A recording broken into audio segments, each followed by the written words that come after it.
Spider-Man has always been like an older brother to me. I've been a fan since I was just 2 years old. I started collecting comics about a year before the first movie came out when I was 6, buying the first volume Ultimate Spider-Man and the Encyclopedia by Tom DeFalco, and I've read pretty much everything since then. On playing Peter Parker, well, for me the most important thing is being faithful to the books. Our script stays as close as can be.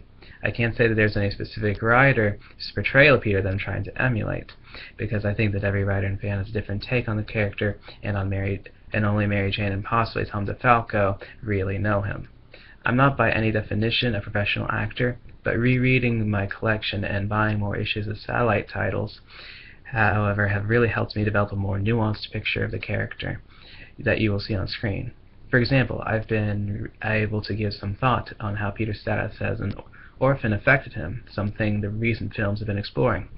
In reading the comics, it became clear to me that Peter had a very strong desire to make his aunt and uncle proud. He never took them raising him for granted, and really wanted to pay them back somehow.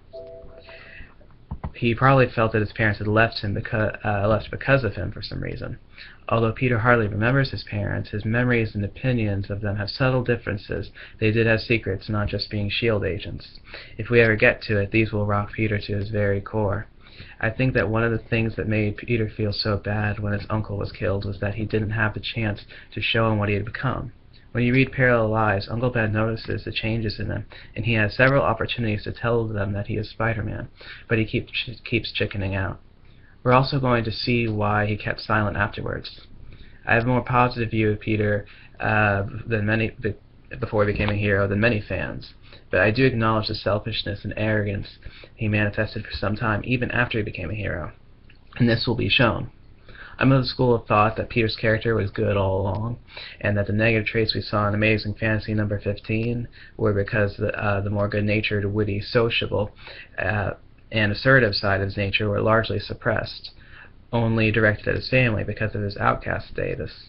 I think that if Peter never got his powers, he would have become an outstanding scientist to match Reed Richards. He would settle down into marriage early with a woman much like Betty Brant, and had a happy but comparatively boring life.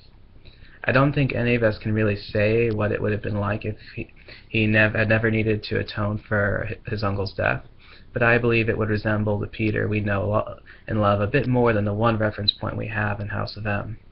Peter's always been a dynamic character, and this was clear in the Lee Ditko days.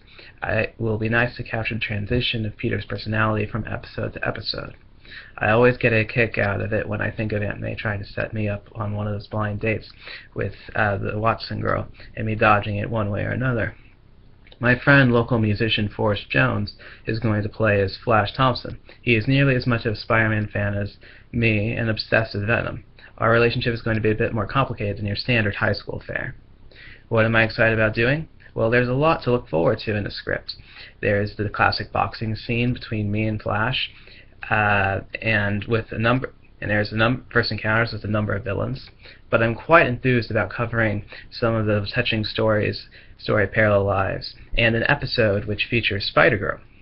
Most of all, however, I'd have to say the interactions between me and Uncle Ben and Aunt May. I think they are going to be very insightful. Anyway, thanks for watching, and make sure to leave your thoughts in the comments section. I'll see how fast my crew can crank out the first episode. No spoilers.